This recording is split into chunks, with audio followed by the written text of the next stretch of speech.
ہوگا اور نہ وہ کبھی غمگین ہوگی۔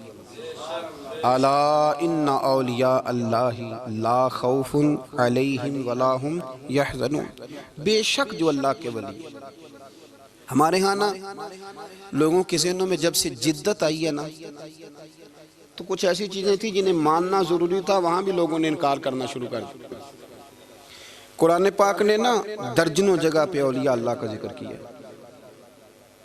اگر دنیا میں کوئی بندہ ٹھیک ہے ہی نہیں تو ولی کدھر گئے؟ یہ کون ہے جن کی قرآن بار بار بات کر رہا ہے؟ یہ کون ہے جن کو قرآن کہہ رہا ہے ان کو نہ کوئی خوف ہوگا نہ غمگین ہوں گے؟ یہ کون ہے جن کے بارے میں قرآن کہہ رہا ہے یا ایھا الذین آمنوا اتقوا اللہ وکونوا مع الصادقین؟ سچے لوگوں کے پاس بیٹھو۔ اگر ہے ہی کوئی نہیں دنیا میں، ہم لوگ اپنی چھوٹی چھوٹی عقل کے دائرے میں بڑی بڑی چیزیں سما کے رکھنا چاہتے ہیں۔ اس امت میں جو اللہ نے اس امت کو کمال دیا ہے، اس میں ایک کمال یہ ہے کہ اس امت میں اللہ کے ولی ہمیشہ موجود رہے، ہمیشہ۔ یہ بات لکھ لیں، یہ بات لکھ لیں۔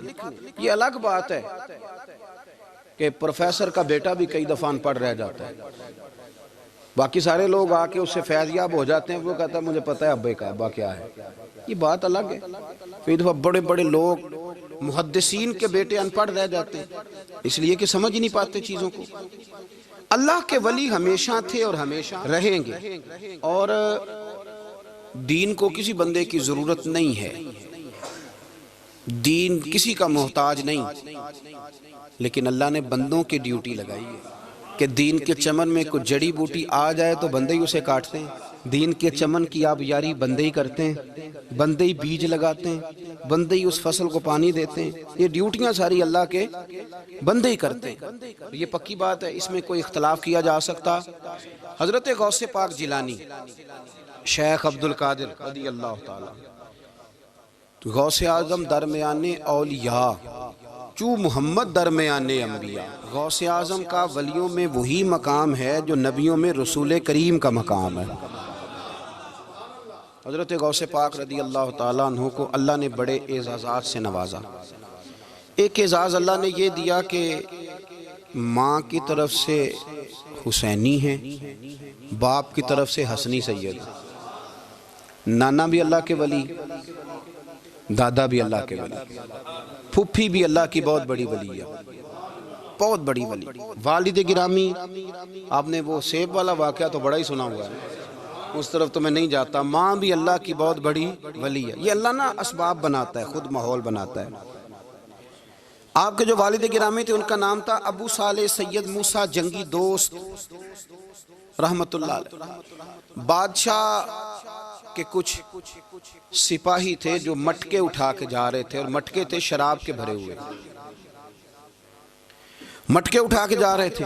حضرت سید محمد موسیٰ جنگی دوست رحمت اللہ علیہ بھی قریب سے گزرے۔ یہ کیا ہے بھائی؟ بدبو سے سمجھ تو گئے، تصدیق کے لیے پوچھا کیا ہے؟ انہوں نے کہا جناب یہ بادشاہ کا سامان لے کے جا رہے ہیں۔ آپ تو جھنڈے والی گاڑی کو ویسے نہیں نہ پوچھ سکتے، سوال ہی نہیں پیدا ہوتا۔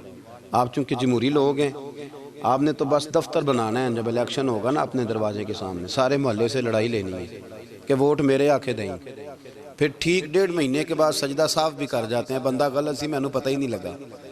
تو یہ پہلے سوچنا تو تھوڑا سا ایسے ہی بلا وجہ الیکشن تو روز کبھی کبھی آئے گا، تو ہم نے ایک جگہ تو روز رہنا، ایک دوسروں سے جھگڑے کرنا اور معاذ اللہ تعالیٰ غیبتیں کرنا، عزتیں اچھالنا، یہ مسلمان کا شیوا نہیں ہے۔ حضرت غوث پاک کے والد نے پوچھا کیا لے کے جا رہے؟ بادشاہ کا سامان ہے جی۔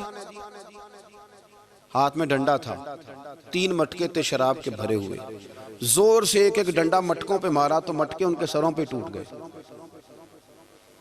بادشاہ سلامت، ہم سارے تقریباً بادشاہ سلامت ہوتے ہیں، یہ کسی کی جرت ہے مطلب میرے گھر کے معاملے میں مداخلت کرے ہو، پھر بادشاہ ہو۔ لوگوں نے جا کے بڑی غیبتیں کی، بڑی بڑی کہانیاں سنائیں۔ اس نے تو توڑ دیا جی مٹکے آپ کے، نے کوئی حال نہیں چھوڑا۔ تو بادشاہ کہنے لگا بلاؤ سید موسیٰ پاک جنگی دوست رحمت اللہ علیہ کو بلا لیا۔ تو کہنے لگے بادشاہ تمہیں پتا تھا مٹکے کس کے ہیں؟ آپ فرمانے لگے پتا تھا مجھے۔ کہا کیوں توڑے؟ فرمایا اس لیے توڑے کہ مجھے تیرے اوپر رحم آ گیا تھا، تو اگر شراب پیے گا تو دوزخ میں جلے گا، مجھے رحم آیا تھا میں نے توڑ ڈالے۔ تو کہنے لگا آپ کون ہیں؟ تو آپ فرمانے لگے میں محتسب ہوں، میری حساب کتاب لینے کی ڈیوٹی ہے، محتسب ہوں، غلط آدمی کا حساب کروں گا۔ تو بادشاہ کہنے لگا کس نے ڈیوٹی لگائی آپ کی؟ فرمانے لگے میری ڈیوٹی میرے رب کریم نے لگائی ہے، میری ڈیوٹی اللہ نے لگائی ہے۔ تأمرون بالمعروف وتنہون عن المنکر، مسلمان کے ذمے ہے اچھائی کا حکم دے گا، برائی سے روکے گا، یہ ذمہ داری ہے میری، اللہ نے ڈیوٹی لگائی ہے۔ بادشاہ پہ اتنا روب طاری ہوا کہ کہنے لگا حضور آپ کی بڑی مہربانی، آپ نے یہ کام کیا۔ کہنے لگا جناب اگر آپ اجازت دیں تو میں بھی آپ کو محتسب نہ بنا دوں، آپ میرے وزیر بن جائیں، کوئی بندہ اس طرح کا کام کرے تو اسے روکیں۔ تو آپ فرمانے لگے نہیں، تو اپنی نوکری سنبھال کے رکھ، جسے اللہ ڈیوٹی پہ لگائے اسے پھر بندوں کی ڈیوٹیاں نہیں کرنی چاہیے۔ یہ اعزاز اللہ نے انہیں دیا، یہ شان رب کریم نے عطا فرمائی۔ ان کے صاحبزادے تھے حضرت غوث پاک جیلانی رضی اللہ تعالی عنہ۔ اللہ تعالیٰ نے جب کسی شخص سے کام لینا ہوتا ہے تو اللہ اس کے لیے اسباب بھی خود ہی پیدا کر دیتا ہے۔ علامہ اقبال اپنے استاد کی بڑی قدر کرتے تھے، شمس العلماء کی۔ تو ایک دن حضرت شمس العلماء سے کہنے لگے استاد جی آپ کی مہربانی سے پڑھ گیا ہوں۔ تو فرمانے لگے پتر تیری کلاس میں تو 250 لڑکا تھا، میری مہربانی تو سب پہ تھی، پر سارے تو اقبال نہیں نہ بنے۔ فرمانے لگے تیرے اندر بھی کوئی خوبی تھی، جس کی وجہ سے اللہ نے تجھے یہ اعزاز، کوئی چیز تیرے اندر بھی۔ اللہ تعالیٰ جب کسی بندے کو نوازتا ہے نا تو بندہ بھی محنت کرتا ہے، لیکن اس کی محنت سے زیادہ اللہ کے فضل کا دخل ہوتا ہے۔ تو بندے کئی دفعہ کہنے لگ جاتے ہیں بڑی مشقت کی، بڑی محنت کی، کچھ بھی نہیں ہوتا، زیادہ اللہ کے فضل کا انحصار ہوتا ہے۔ پر رب جیسے چاہتا ہے ویسے فیصلے دیتا ہے۔ آپ فرماتے ہیں کہ میں چھوٹا سا تھا، والد انتقال کر گئے، والدہ تھی میری اور ہم 2 بھائی تھے۔ فرماتے ہیں بچے کھیلنے کے لیے نکلے تو میں بھی ان کے پیچھے کھیلنے نکل گیا۔ ایک بیل بچوں کے قابو آ گیا، تو بچوں کے قابو کو چیز آ جائے تو پھر وہ اس کا جو حال ہوتا ہے وہ تو ہمیں پتہ ہی، ہم سارے بچے رہ چکے ہیں۔ تو کہتے ہیں وہ بیل قابو آ گیا، کوئی اس کے کان چھیڑتا، کوئی اس کی دم چھیڑتا، کوئی اس کے سینگ چھیڑتا، کوئی کسی جگہ سے اسے تنگ کرتا۔ مختلف بچے اس کو نا دم سے پکڑ کے ہلاتے، بیل بھاگتا۔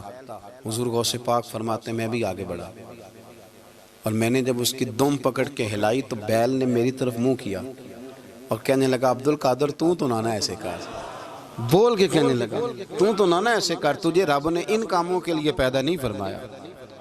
آپ فرماتے مجھے اتنا خوف طاری ہوا، بیل کو بولتے دیکھا تھا پہلی دفعہ، بیل کو۔ اب میرے سنی کو بھی دلیلوں کی ضرورت ہوتی ہے، دلیل نہ دیں، کسی بزرگ کی بات سنائیں تو سنی بھی تھوڑا تھوڑا دائیں بائیں دیکھتا ہے۔ یہ شور ایسا ہوا ہے نا، پراپوگنڈا ایسا ہے۔ میں حدیث پاک سنا دیتا ہوں۔ رسول کریم صلی اللہ تعالیٰ علیہ وآلہ وسلم فرماتے ہیں ایک شخص نے بیل پہ سواری کر لی تھی۔ بیل سواری کے لیے نہیں پیدا کیا گیا، سواری کے لیے اونٹ ہیں، خچر ہیں، گھوڑے ہیں، گدھے ہیں، بیل کھیتی باڑی کے لیے۔ اس شخص نے جب بیل پہ سواری کی تو بیل پیچھے مڑ کے دیکھنے لگا اور کہنے لگا یار تو بڑا بیوقوف ہے، بول کے کہنے لگا مجھے اللہ نے سواری کے لیے نہیں پیدا کیا، میرے سے وہ کام لے جس لیے میں پیدا کیا گیا ہوں۔ تو بندہ ڈر گیا، کہنے لگا بڑی حیرانگی والی بات نہیں کہ بیل بولتا ہے، تو بیل پھر بول پڑا۔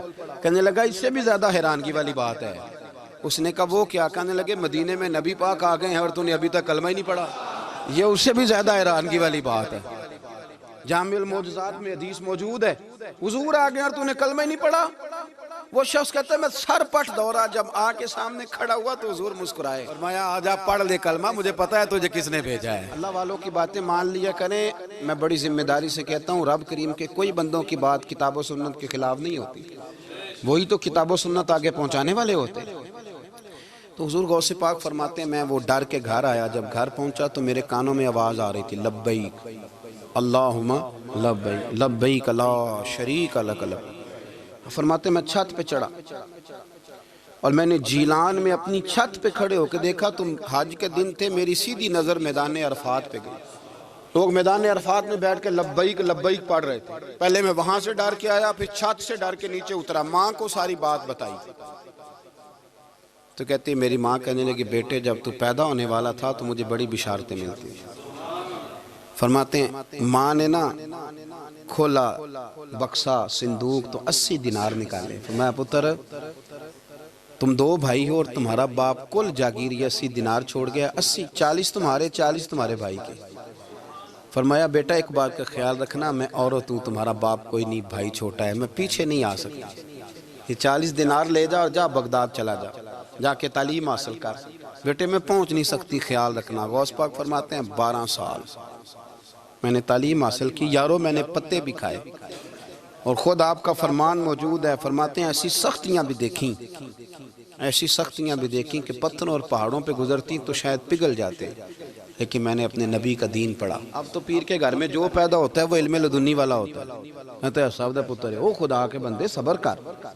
اگر غوث پاک حسنی حسینی سید ہو کے باقاعدہ پھٹی پہ بیٹھ کے پڑھتے ہیں، تو کس پیر کا مرید ہو گیا جسے علم ہی کوئی نہیں، جو جاہل آدمی ہے؟ یہ ضروری ہے، علوم دینیاں ضروری ہیں، اس کے بغیر کام نہیں چلتا۔ اور غوث پاک رضی اللہ تعالیٰ عنہ کی آپ پوری زندگی پڑھ کے دیکھ لیں، غوث پاک تمام اولیاء کے امام ہیں، ساری زندگی۔ غوث اعظم سے کسی نے پوچھا آپ نے سب سے زیادہ دین کا کام کس طرح کیا، تو فرماتے ہیں تقریر کے ذریعے۔ اب تقریر کرنے والا مولوی ہوتا ہے اور تویز دینے والا، سبحان اللہ۔ غوث پاک رضی اللہ تعالیٰ عنہ فرماتے ہیں میں نے دین کا سارا کام کس ذریعے سے کیا ہے؟ ہفتے میں 3 جلسے کرتے تھے، اور 70 ہزار کا مجمع ہوتا تھا، اور بغیر لاؤڈ سپیکر کے تقریریں ہوتی تھیں، اور فرماتے ہیں جیسی سمجھ پہلے بندے کو آتی تھی ویسی آخری والے کو آتی تھی۔ لوگوں نے کہا حضور یہ کرم کیسے ہوا؟ فرمانے لگے میں نے جب تعلیم حاصل کر لی تو بولنا آتا ہی نہیں تھا، تو میں بڑا پریشان، ایک دن سو گیا تو خواب میں رسول کریم کا دیدار نصیب ہوا۔ نے فرمایا تو واز کیا کر، تیرے واز سے لوگوں کو فائدہ ہوگا۔ یا رسول اللہ میں اجمی بندہ ہوں، لوگوں کے سامنے کیسے بات کروں گا؟ تو حضور نے فرمایا منہ کھولنا ذرا۔ کہتے میں نے منہ کھولا تو محبوب نے 7 دفعہ لعاب دہن ڈالا میرے منہ میں۔